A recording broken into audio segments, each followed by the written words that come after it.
Welcome everybody. I'm Reagan Cusmanio. I am the joint chair of the Public Policy and Advocacy Committee with the Overland Park Chamber of Commerce. I'd also like to welcome everybody today in the audience to our candidate forum for Kansas Senate District 35. I'd also like to thank the Johnson County Public Policy Council for coordinating today's forum. The Public Policy Council is a collaborative effort of the 10 chambers of commerce representing more than 5,000 Johnson County businesses. In addition to hosting today's forum, such as this, the Public Policy Council conducts other voter education efforts, including publishing a wealth of candidate information on the council's website, which is located at www.votejoco.com. I'd like to welcome and introduce our candidates today, TJ Rose and Jason Anderson. Today's format will follow with each candidate having 1.5 minutes for an opening statement, followed by opening comments. Those comments will then rotate through questions which were written by the Public Policy Council.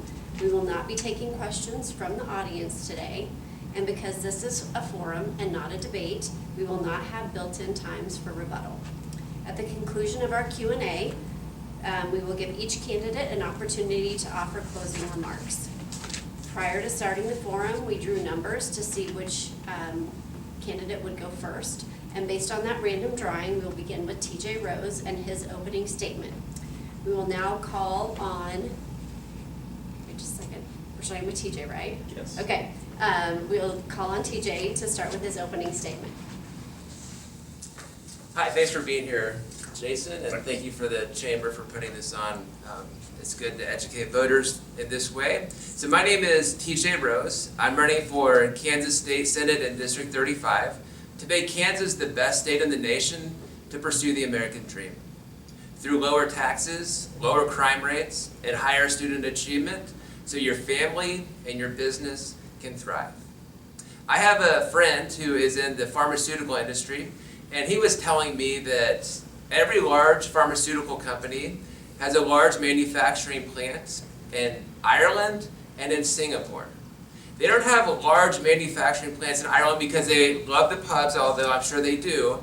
They have them there because Ireland and Singapore have a business-friendly environment with low taxes and low regulations, and they have a highly educated, highly skilled workforce. And therefore, the pharmacy companies have manufacturing plants in Ireland and Singapore.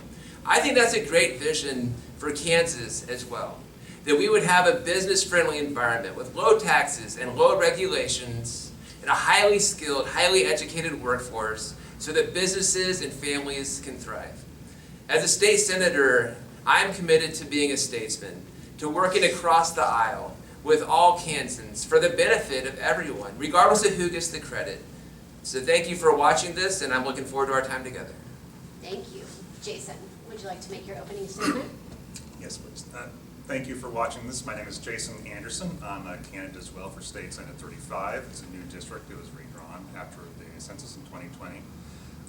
Fourth generation Kansan. I grew up on the Missouri side of the border, but I chose Johnson County to raise my family, to grow my business, and to benefit from all the great amenities that we have here in the county.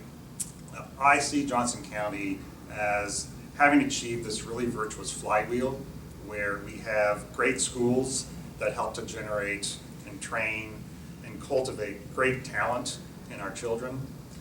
That talent attracts employers to the region and helps to also supply our local businesses with additional talent. And then those companies benefiting from that growth and population provide the tax base and the revenues that we need to be able to continue to invest in the infrastructure and the amenities that make families want to move here in the first place. I'm running for state senate for two reasons. One, I want to see that flywheel continue here in Johnson County. We are a beacon for the state, and we have an opportunity and a duty to maintain that for the coming generation. Two, I want to see public education continue to be that shining star in the state. We have the best schools in the state, competitive in the country as well. And we have a real need to focus on that over the next 4 years to make sure that public education remains strong. Thank you. We'll start with our questions. With the first question, as a candidate, what are your top 3 policy issues? And we'll start with you, Jason. So, as I just mentioned, public education is certainly one of those top 3 issues. We know that the funding formula for how tax revenues from the state trickle down to the different districts across the state, that expires during this next Senate term. So whomever wins this particular seat will be one of the voices that's voting on how that funding formula works. Second important issue is property taxes. That's something that comes up quite a bit when we go around talking to folks.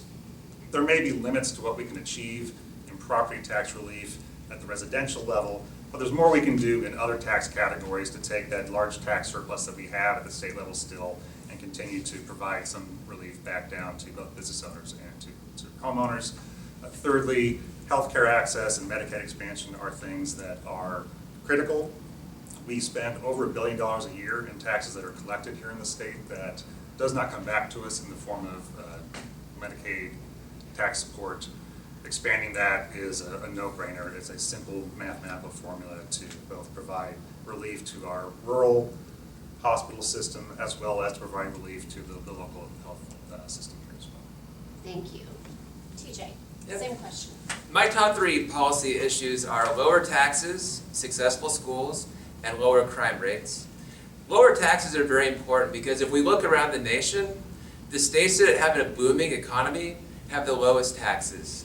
Kansas currently has high taxes. We have the highest taxes of the surrounding states. We have the highest taxes of the surrounding states. Therefore, we are not competing against other states for business, and we're not winning. As a state senator, I will support lower taxes so that you can keep more of your money and Kansas can compete. I will also support policies that make our schools successful. I want your child to reach his or her fullest potential. I want Kansas to have a highly skilled, highly educated workforce. And lastly, I will support policies that lead to lower crime. Kansas has an increase right now since 2019 of violent crime. I will back the blue, support law enforcement so that you can live in peace and you have a safe neighborhood and safe streets in which to conduct your life so that your family can thrive. Thank you.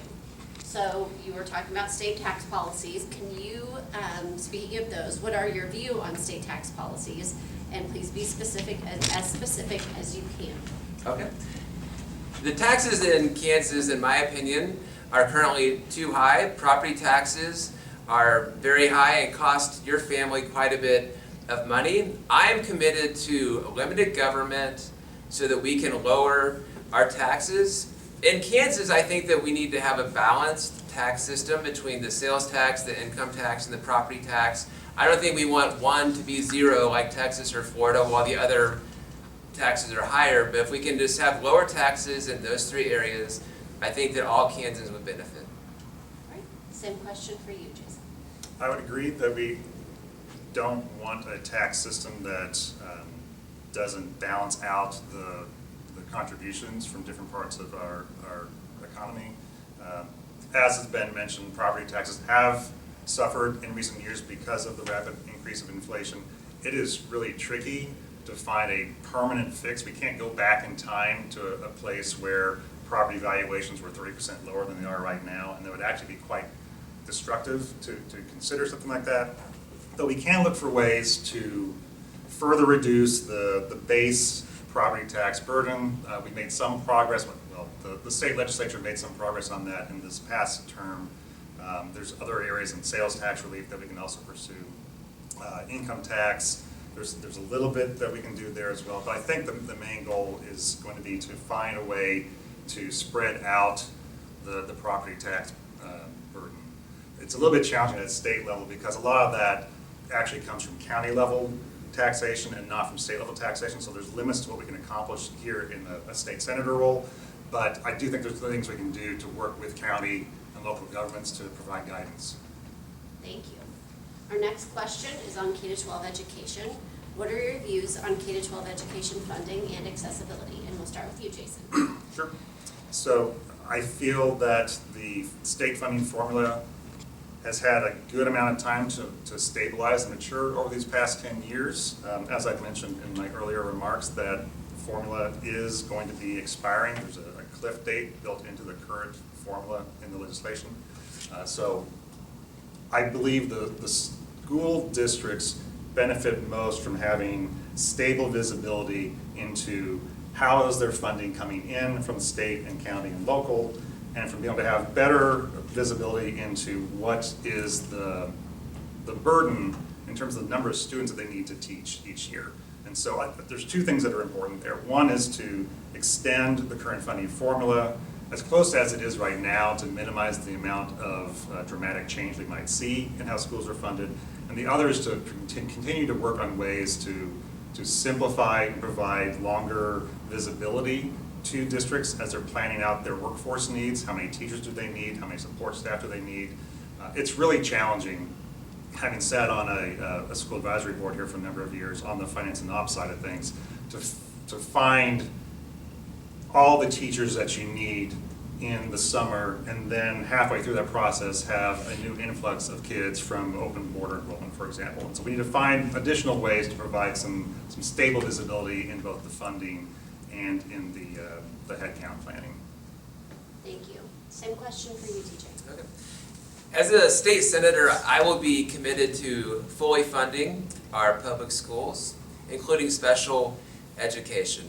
I look forward to working with the superintendents and leadership of the local school districts in District 35 to make sure that they are successful and that our kids are educated. As a former teacher, I know that education is a three-legged stool. You have parents, you have teachers, and you have students. I am so thankful for the great teachers that the state of Kansas has. They do a wonderful job. Right now, I'm concerned that they're too frustrated, that the classroom is a difficult environment for which they can teach and students can learn. So I will work with teachers to determine what changes do we need to make so that there's more joy in the classroom and that the students are being educated, every one of them, so that they can reach their fullest potential and pursue the American dream as adults.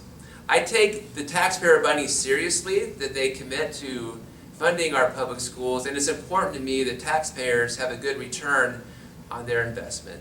So I am committed to fully funding our public schools, including special education, working with our teachers to ensure a good outcome for every Kansas student. Thank you. Our next question is around economic development. And what types of economic development policies do you support to encourage job growth and business expansion in Kansas? And we'll start with you again, TJ. As I said in my opening remarks, the states that have the most booming economies have the lowest taxes. So I will support low taxes, low regulations. I will support childcare in Kansas. What changes do we need to make so that more parents can put their kids in childcare affordably and be working? I will support successful schools, including full funding for our public schools, including special education, so that our K through 12 schools are producing kids who are ready for college, and our colleges are producing kids who are ready for the workforce. I will support economic development policies that have a good business sense, that don't pick winners and losers, but that truly grow our economy and allow families to thrive. Thank you. Same question for you, Jason. So as a former business owner and as a current business executive, I know there are two things that we always cared about a lot when we started thinking about where to invest in new product development. One is, of course, going to be the regulatory and tax environment, which is something we can talk about in a lot more detail at another time. The other is going to be the talent and the workforce. That's a challenge today for businesses that are here. We start thinking about how do we attract new businesses to come to Johnson County and to Kansas. That'll be also a challenge for them.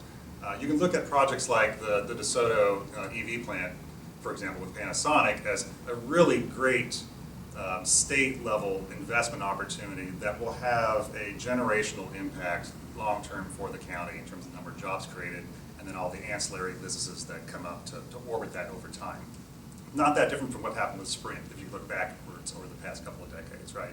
We need more of those types of projects to be able to continue having a sustainable revenue stream for all the different businesses and infrastructure needs we have in the county. I don't think that the Panasonic EV facility is going to be enough to replace what we had with the Sprint campus long ago. So we need to continue to look for those types of programs and projects where we can attract new industries or existing industries that are looking to expand. And we need to find additional ways to provide workforce training and retraining to provide those new industries with the talent they need and the skill sets that are required to support them. Thank you. So we'll go on to our next question. What would you do to grow and develop the state's workforce? And we'll start with you, Jason. What a lovely transition. So we have a lot of really great resources already here. If you look at the Johnson County Community College, like that is a world-class post-secondary education facility. We need to ensure that those types of schools, as well as your state-level universities and colleges, that those continue to receive the support they need from the state to be able to operate effectively and provide the new types of skills and training that are needed to feed these businesses. I think there's also a great opportunity for expanding like private-public partnerships in the area of things like internships. I've found, like myself, I experienced an internship program during my undergraduate years. It was really tremendously effective at helping me to understand what it means as a graduating senior to enter the workforce and to provide a firsthand look at kind of what the real world requires of a person. It's going to be different today than it was when I graduated 30 years ago, but I think there's a lot of those types of partnerships that we can pursue. Those may or may not be state-level programs, those may be specific to individual universities, but I do think that as a state senator, there's much we could do to provide encouragement and support and messaging to both the public and the private side of that relationship. Thank you. Same question for you, TJ. Okay. There are a lot of things that we can do to develop the workforce. To start with, we need to make sure that our K through 12 education is educating every kid according to their strengths and skills. And we need to support our junior colleges.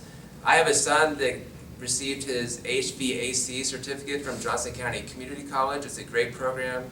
And we need to make sure that our junior colleges have programs and support to provide the skills necessary for tomorrow's workforce. I also think that sports are a great way to prepare people for the workforce. And I am passionate and committed to protecting women's sports so that our girls can have the experience and learn the life skills that comes through playing sports to prepare them as adults to join the workforce. So these are some of the things that I will do to develop our workforce. Thank you. Our next question, what are your views on the state's role with respect to ensuring access and affordability to post-secondary education? And we'll start with you, TJ. Okay. I will support the state's regent universities and junior colleges to make sure that they have the resources necessary to provide a wonderful education to their students to prepare them for the workforce. Right now, our universities are saying that the high school graduates are not prepared for the college level. So I will support our K through 12 public schools to make sure that when a kid graduates from high school, that he or she is ready to enter college so that the colleges can give them the education to prepare them for the workforce. Right. Same question for you, Jason. Sure. So if I think back to my experience transitioning from high school to college a while ago, we had programs like Pell Grants and Stafford loans and a lot of different kind of public services that were made available depending on income and need to be able to help fund undergraduate education. Those were sufficient to the task at that time. So I was able to graduate and have a fairly small student loan debt, and that made all the difference for somebody like me. It's not that way today. You know, the cost of a 4-year education at KU, for example, is going to approach $100,000 over 4 years if you really add up all of the bells and whistles. There are not enough programs in place to be able to really help all students access those needs. So there's definitely a financial crunch that is approaching us about how do we help kids continue to be able to afford these programs. Community colleges are part of the solution because we can begin to provide some of those supports and training in kind of a 2-year arrangement. But I think we also need to look at how are we funding our state level universities and how are we doing that in a way that keeps them competitive with the rest of the national university ecosystem. Because the reality is, once a kid leaves Kansas to go to college somewhere else, it's a lot harder for them to decide to come back and stay here. And so we need to make sure that we're doing the right things to make our schools feel as competitive to them as we can. Thank you. Our next question, what are your views on healthcare policy and Medicaid expansion? And we'll start with you, Jason. I am a full supporter and believer that we should expand Medicaid in the state of Kansas, and we should have for a long time. It has nothing to do about the ethics or the morality of it, although there's arguments to be made there. It is about the money. We are spending a lot of money collecting taxes for Medicaid expansion in other states. We are letting that money leave the state, and we are making no effort to recoup it. We spend over $1 billion a year today on Medicaid taxes that are collected on behalf of other states. We are spending something like $700 million a year on unfunded, uninsured health care. So these are families and people that don't have insurance coverage that show up at a hospital and have no way to pay. They're still, we're obliged to provide care. $700 million, like that's a big gap. The math is really simple on this. There is no reason not to do it besides political gamesmanship, in my opinion, and we need to just put that to the side and move forward with it. If we need to put in some sort of protections when we go about passing that law to put a cap on our risk exposure, that's fine, but let's not continue to throw away $1 billion a year. Thank you. Same question for you, TJ. Okay. As a health insurance agent, I'm very familiar with Medicaid and how it works. And Medicaid expansion in the state of Kansas would cost Kansas taxpayers over $1 billion a year. Once you start Medicaid expansion, there's no getting rid of it. There's no reversing it. You can't get out of it. I'm a compassionate person. If Medicaid expansion was necessary, I would be open to it. But as a health insurance agent, I know that Medicaid expansion is not necessary, and here's why. Because if a Kansan is making $15,000 a year income, he can qualify for an Affordable Care Act plan with a $0 premium, a maximum out-of-pocket on medical copays of about $1,300 a year, and that's very great coverage. Every Kansan who's able-bodied and can work can make $15,000 a year.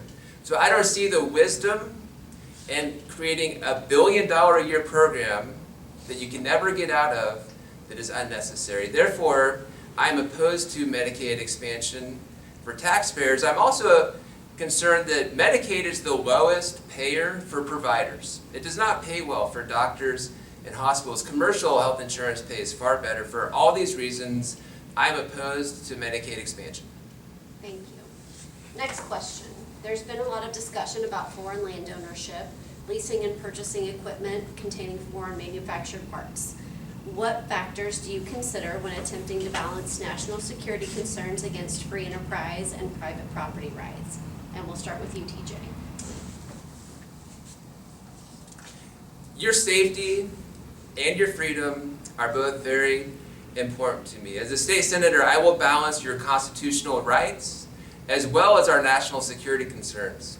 I agree with the federal government that adversary nations can pose a grave security threat to our nation.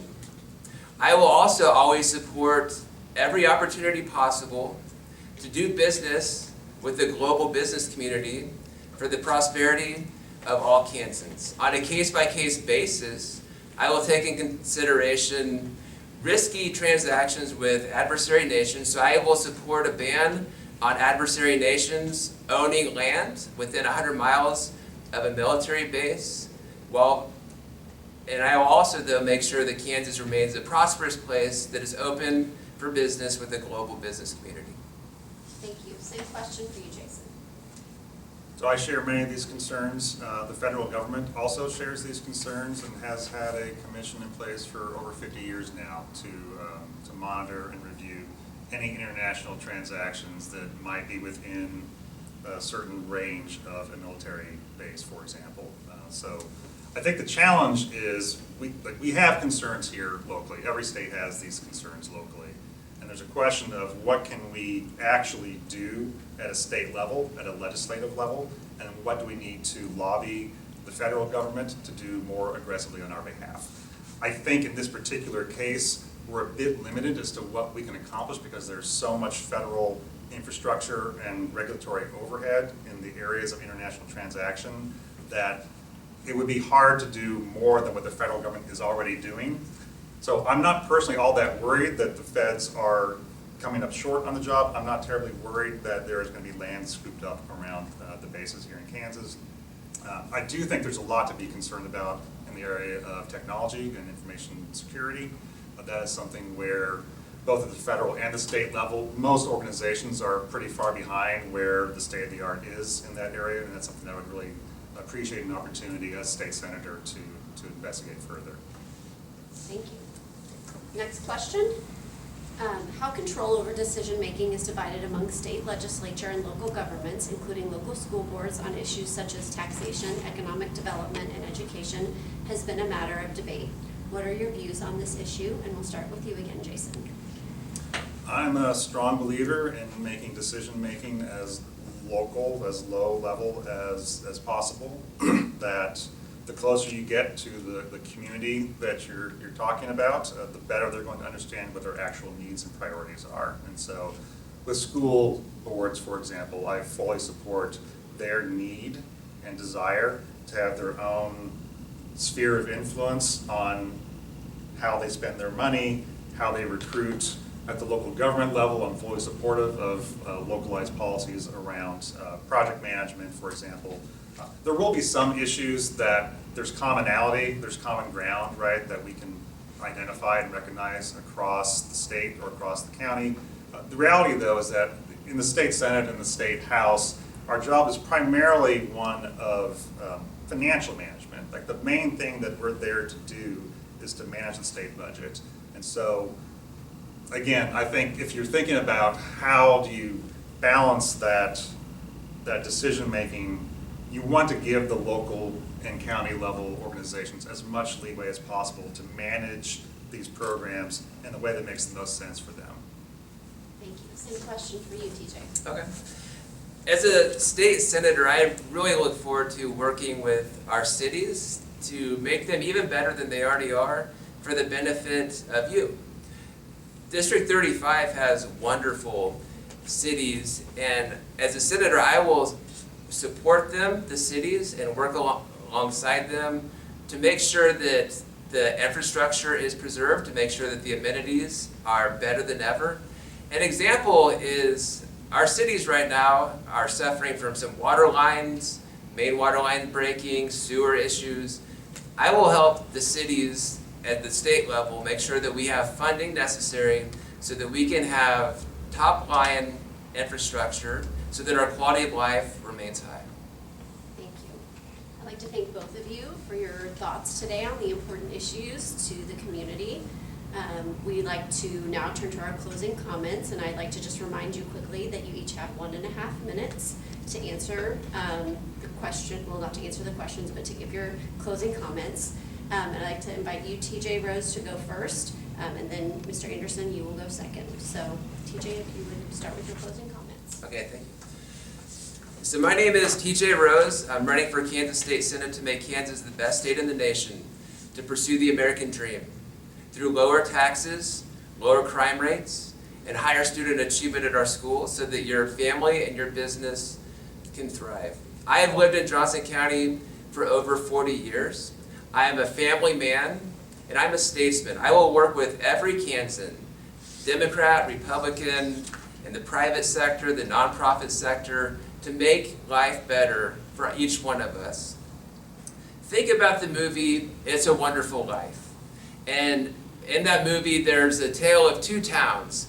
You have Bedford Falls with home ownership and human flourishing and people thriving. My policies will lead to that. Nationwide, we see that Democrat policies lead to Pottersville, where there's less home ownership, there's more crime, more addiction. Please vote for me, and Kansas will be like Bedford Falls, with great human flourishing for the betterment of your family. Thank you very much. Thank you. Same question for you, TJ. Or same opportunity for comments, TJ. Sorry. Jason. Jason, thank you. I'm Jason Anderson. I'm also running for Senate 35. I'm running as the Democrat on the ballot this year. That said, I'm a fairly middle-of-the-road guy, actually. I'm very focused on pragmatic progress over ideals. We all have ideals and beliefs that we're trying to advocate for, but at the end of the day, I think the most important thing that we need to accomplish in this year's election is let's find people that can represent us, represent the entire community in Topeka, find the things that we can have some agreement on and actually make progress on them. And so I'm committed to that ideal of let's find common ground and make progress on those issues. As evidence of that, I've been working very hard these past 9 months to get out to every corner of the community that I can, business, residential, industry, trade organizations, to learn more about the issues that are important to you, and to be able to reflect that information in my own thinking. I'm an engineer and an analyst by training, and so I really am a kind of a data-driven guy. I encourage you to go look up more about me on my website, jasonanderson4kansas.com. You'll see me talk about whatever issue it is you want to hear about there. I'm not going to bore you with it here. But I really do want to hear from you. And so I hope that as you're thinking about how to vote in November, or in advance voting even, that you do go and research us in more detail, find the issues that are important to you, and vote with who you think is going to best represent you in Topeka. Thank you. Well, I'd like to thank both of you for participating in our forum today and your willingness to come and serve the people of Johnson County. I'd like to remind everybody in the audience that the recording of today's forum, along with other election-related information, will be available on www.votejoco.com. And voter registration ends on Tuesday, October 15th. Advanced voting will begin on Saturday, October 19th. And the election is Tuesday, November 5th. Thank you for joining us, and we look forward to seeing you again.